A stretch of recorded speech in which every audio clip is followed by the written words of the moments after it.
राजस्थान में दो बड़ी राजनीतिक घटनाओं ने राजस्थान की सियासत का पारा बढ़ा दिया है। आज के सवाल सबसे पहले जानते हैं और फिर इन दोनों घटनाओं का भी जिक्र करेंगे। सबसे पहला सवाल, अंता उपचुनाव का ऐलान नरेश मीणा किसके साथ? दरअसल अंता विधानसभा पर उपचुनाव का ऐलान आज बिहार के विधानसभा चुनावों के ऐलान के साथ इलेक्शन कमीशन ने कर दिया है। अब लोग सवाल पूछ रहे हैं क्योंकि अंता उपचुनाव को लेकर नरेश मीणा का नाम तो सब पहले से ही चर्चा में है और अब तक ये कहा जा रहा था कि भाई क्या ये उपचुनाव होगा कि नहीं, क्योंकि ऐसा मानकर चला जा रहा था कि हो सकता है राज्यपाल से पूर्व विधायक कंवरलाल मीणा की सजा अगर जो दया याचिका राज्यपाल के सामने लगाई है उसमें माफ कर दी जाती है तो हो सकता है कि उनकी सदस्यता, उनकी विधायक की फिर से बहाल हो जाए और उपचुनाव ना हो। लेकिन उपचुनाव का ऐलान आज हो चुका है। अब नरेश कहां खड़े हैं, नरेश किसके साथ है, सवाल है। दूसरा सवाल, नरेश मीणा किसे याद दिला रहे हैं औकात? दरअसल नरेश मीणा ने आज एक मंच से हुंकार भरी। वो मंच था पिपलौदी गांव का। झालावाड़ में पिपलौदी स्कूल हादसे में मारे गए बच्चों के परिजन, पीड़ित परिजन वहां पर मौजूद थे।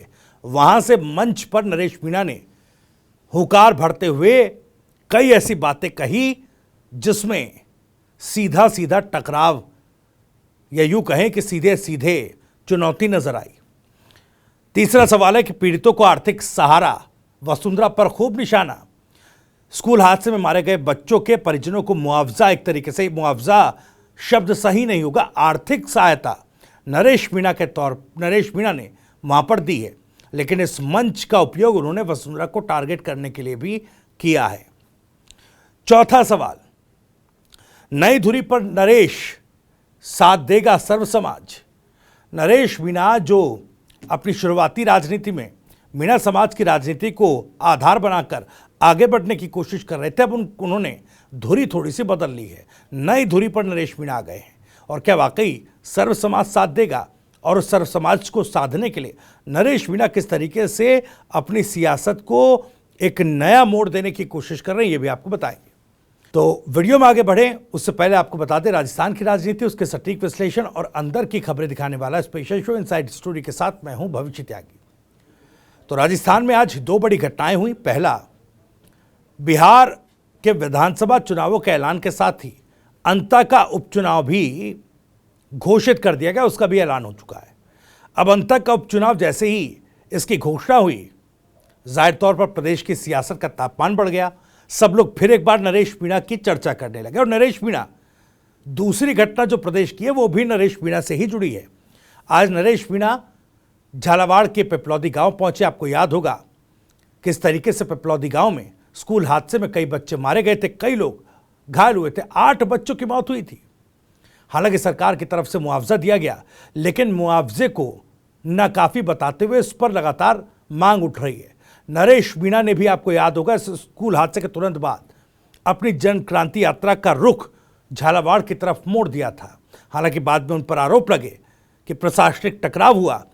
जो धरना वहां पर किया अस्पताल के सामने नरेश मीणा ने, उससे जो अस्पताल इलाज में उन बच्चों का लगा था, उस कार्य में बाधा आई और इन आरोपों के चलते उनको जेल भेज दिया गया। इससे पहले वो देवली उनियारा थप्पड़कांड में जेल यात्रा कर ही चुके हैं। लेकिन जिस तरीके से झालावाड़ मामले में जेल से बाहर आने के बाद नरेश एक्टिव हुए थे, पूरी तरह से जनता के मुद्दों को अपनी सियासी धुरी बनाकर वो आगे बढ़ रहे थे और आक्रामक तरीके से अपनी सियासत को आगे बढ़ा रहे थे। अब अंता चुनाव का ऐलान होते ही नरेश मीणा की चर्चाओं ने और जोर पकड़ लिया, क्योंकि आज जहां चुनाव आयोग अंता उपचुनाव का ऐलान कर रहा था, दूसरी तरफ पिपलौदी में स्कूल हादसे के पीड़ित परिजनों को आर्थिक सहायता नरेश मीणा दे रहे थे। 13 लाख रुपए उन परिजनों को दिए गए जिनके बच्चे इस हादसे में मारे गए थे। 75 हजार रुपए उन परिजनों को दिए गए जिनके बच्चे इस हादसे में घायल हुए थे। अब 13 लाख का आंकड़ा देखिए, 12 लाख आर्थिक सहायता पीड़ित परिजनों को सरकार की तरफ से दी गई जिनके बच्चे मारे गए थे। अब उस पर 1 लाख रुपए बढ़ा करके नरेश मीणा ने उनको दिए हैं। तो देखिए, पिपलौदी में जो ये मंच था जहां से आर्थिक सहायता नरेश मीणा पहुंचा रहे थे, कुछ पीड़ित परिजन हैं, उनके नामों का जिक्र मैं करना चाहूँगा जिनको ये आर्थिक सहायता पहुंचाई गई है।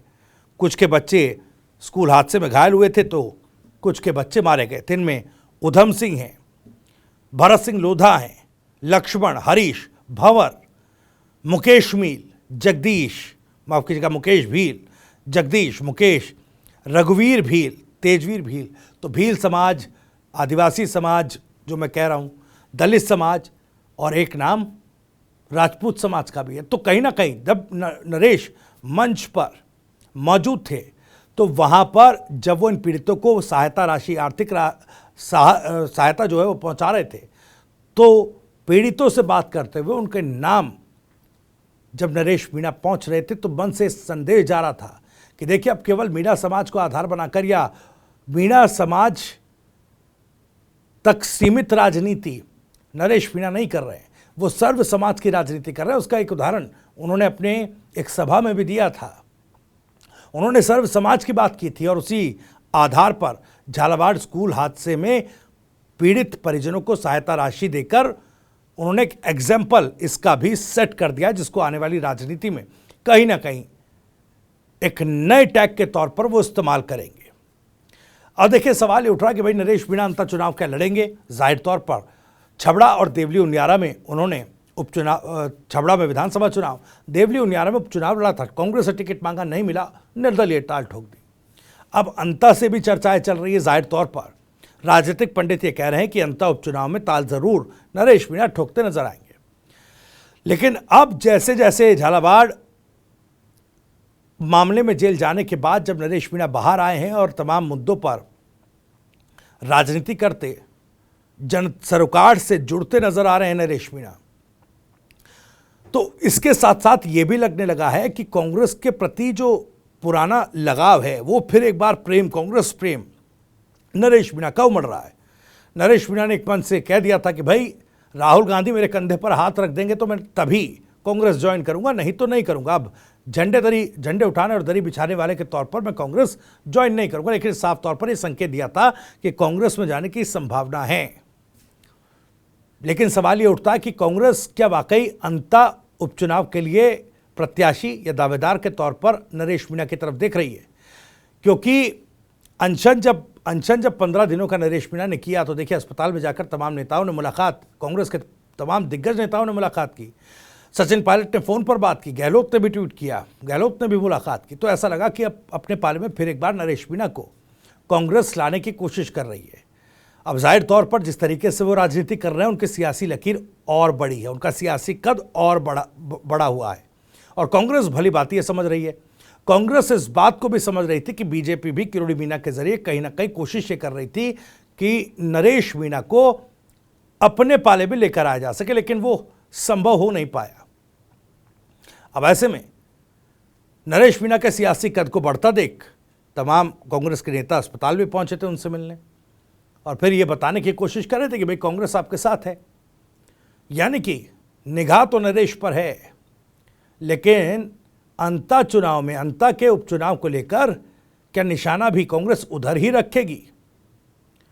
क्योंकि अभी कांग्रेस में वापस जाने का कोई औपचारिक ऐलान नरेश मीणा ने किया नहीं है और नरेश मीणा इसी इलाके से कांग्रेस के दिग्गज नेता जो हैं प्रमोद जैन भाया, उन पर मुखर तौर पर आरोप लगाते हैं।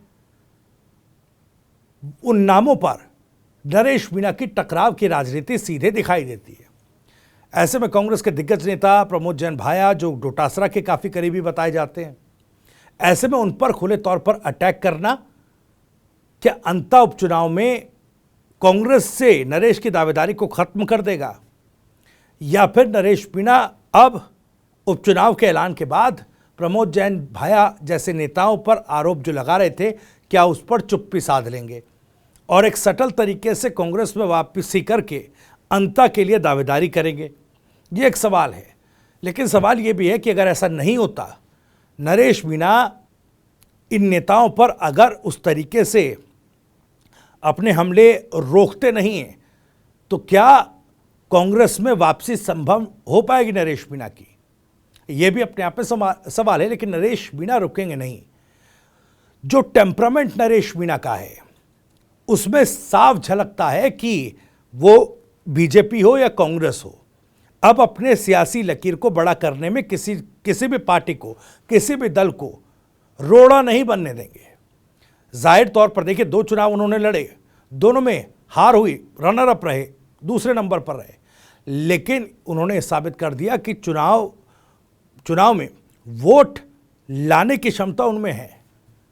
अब ऐसे में कांग्रेस कितना नजरअंदाज कर पाएगी, ये एक सवाल है। अब देखिए, जिस तरीके से आज पिपलौदी गांव में आर्थिक सहायता पीड़ित परिजनों को नरेश मीणा ने दी है, उसी मंच से एक बड़ी बात नरेश मीणा कह गए। नरेश मीणा ने इस मंच से वसुंधरा राजे को खुली चुनौती दे दी। उन्होंने मंच से कह दिया कि वसुंधरा, तुम बाहर से हो, हम यहीं के हैं, तुम ग्वालियर से आई हो, हम यहीं के हैं। दरअसल एक समर्थक, महिला समर्थक नरेश मीणा के साथ उस मंच पर मौजूद थी, और जब नरेश मीणा ने उस महिला समर्थक से बात की तो उन्होंने मंच पर माइक पर बताया कि किस तरीके से नरेश मीणा का साथ देने के लिए उन पर प्रशासनिक दबाव आ चुका है, किस तरीके से वहां पर अधिकारी उनके घर तोड़ने की प्लानिंग कर रहे हैं। ये आरोप उन्होंने लगाए हैं। अब उनके आरोपों में कितना दम है ये अलग बात है, लेकिन उनके आरोपों पर महिला समर्थक को यह आश्वासन दिया नरेश मीणा ने कि अगर तुम्हारा घर अगर प्रशासनिक अमला गिराएगा तो उस बुलडोजर को नरेश मीणा की छाती पर चढ़कर जाना होगा।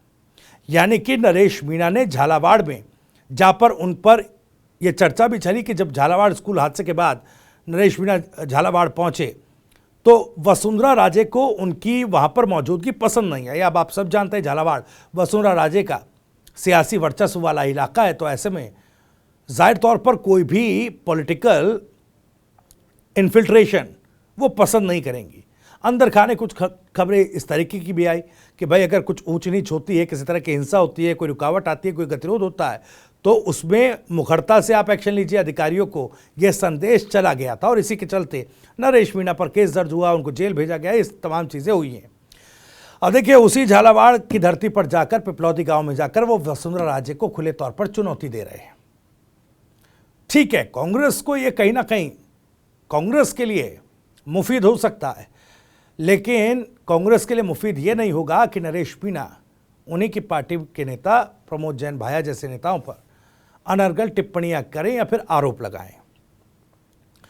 अब वसुंधरा को वहीं पर जाकर चुनौती देना जाहिर तौर पर नरेश मीणा के टेम्परामेंट और उनकी आगामी सियासत की जो गति है और उसमें कितनी धार है और उसमें कितनी आक्रामकता है, इन तीनों चीज़ों को दर्शाता है। झालावाड़ में सीधे वसुंधरा को चैलेंज करना नरेश मीणा की रणनीति का हिस्सा है और वो ये बता देना चाहते हैं कि अब सेकंड या थर्ड लाइन के नेता नरेश मीणा नहीं है। अब प्रदेश में सियासी दिग्गजों को वो चैलेंज करते हैं, उनके गढ़ में जाकर उन्हें चुनौती देते हैं। वो करते हैं जो सरकार नहीं कर पाती। अगर सरकार उचित मुआवजा लोगों को नहीं दे पाएगी किसी हादसे का, तो नरेश मीणा दे पाएंगे। वसुंधरा जो काम वहां पर नहीं करा पाई वो नरेश मीणा करा सकते हैं। यानी कि अब नरेश मीणा तीसरी या दूसरी पंक्ति के नहीं बल्कि पहली पंक्ति के नेता हैं, ये नरेश मीणा ने साबित कर दिया। अपनी बात से वो ये साबित करने की कोशिश कर रहे हैं, उस चुनौती से जो उन्होंने झालावाड़ की धरती से वसुंधरा राजे को दी है। झालावाड़ में वसुंधरा राजे को ही बाहरी बताकर नरेश मीणा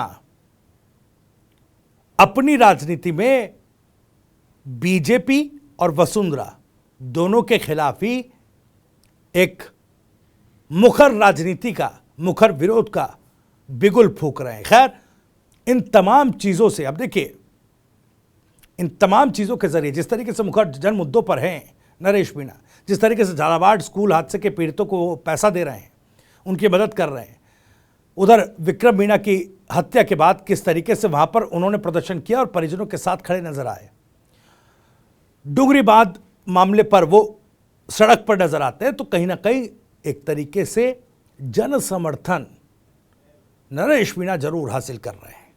अब अंतर चुनाव में उस जन समर्थन को नरेश मीणा निर्दलीय ताल ठोक कर के भुनाएंगे या फिर कांग्रेस पार्टी के टिकट पर, यह अब कांग्रेस की और नरेश मीणा की बातचीत पर तय करेगा। खैर, इसी के साथ वीडियो में इतना ही। वीडियो और जानकारी पसंद आई हो तो लाइक करें, ज़्यादा से ज़्यादा शेयर करें। आप भी इस मामले पर कुछ कहना चाहते हैं तो कमेंट बॉक्स आपके लिए खुला हुआ है। अपनी बात, सवाल और राय कमेंट बॉक्स के जरिए हम तक पहुंचा सकते हैं। राजस्थान से जुड़ी और भी तमाम खबरों को सबसे पहले जानने के लिए सब्सक्राइब जरूर कर लीजिए। TV9 राजस्थान। नमस्कार।